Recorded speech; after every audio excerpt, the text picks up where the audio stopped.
Hello guys, আসসালামু আলাইকুম। আজকে আমি গিয়েছিলাম জাতীয় বৃক্ষ মেলায়।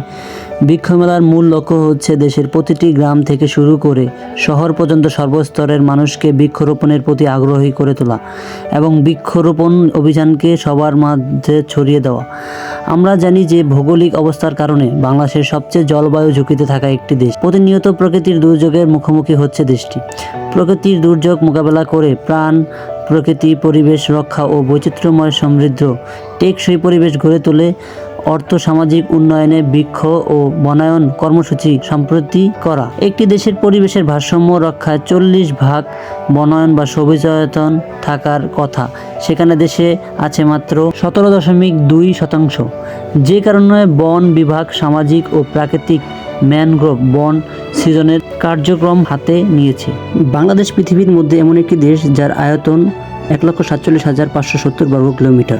জনসংখ্যার তুলনায় দেশটি একেবারেই ছোট এই দেশটি প্রাকৃতিক সৌন্দর্য ও সম্পদে ভরপুর। এদেশের মাটি খুব উর্বর মাটির দেশে যেন তেন ভাবে একটি বীজ বা গাছের চারা পুঁতে রাখলেই এক বিশাল গাছের পরিণত হয়। এরপরও আমাদের গাছপালা ও সবুজের ঘাটতি রয়েছে কেন, তা ভেবে দেখার বিষয়। জীবন বাঁচাতে যেমন খাদ্যের প্রয়োজন, তেমনি অক্সিজেনেরও প্রয়োজন। অক্সিজেন 70% যোগান আসে গাছপালা থেকে। তাই আমরা সবসময় চেষ্টা করব বেশি বেশি গাছ রোপণ করার জন্য। জাতীয় এই বৃক্ষ মেলায় বেগুন, মরিচ সহ নানা ধরনের সবজির গাছও পাওয়া যাচ্ছে। মেলায় গাছের পাশাপাশি বীজ, সার, মাটি, টব, অর্গানিক খাদ্যপণ্য, টব বা গাছ রাখার বিভিন্ন আসবাবপত্র প্রদর্শনী ও বিক্রি করা হচ্ছে। জাতীয় এই বৃক্ষ মেলায় আপনারা পাবেন দেশি ও বিদেশি প্রচুর পরিমাণের আমের চারা।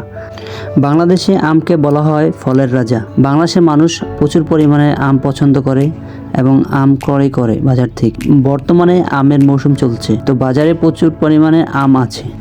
জাতীয় এই বৃক্ষ মেলায় আমি যেসব ফলের গাছ দেখেছি তার মধ্যে হচ্ছে আম, জাম, গোলাপ জাম, কামরুল, কাঁঠাল, লিচু, পেয়ারা, কুল, কলা, বেল, আনারস, হরিতকি, বহেলা, আমলক্ষী, তাল, খেজুর, ঢেউয়া, চালতা, জলপাই, কামরাঙ্গা ইত্যাদি, কমলা, পেয়ারা।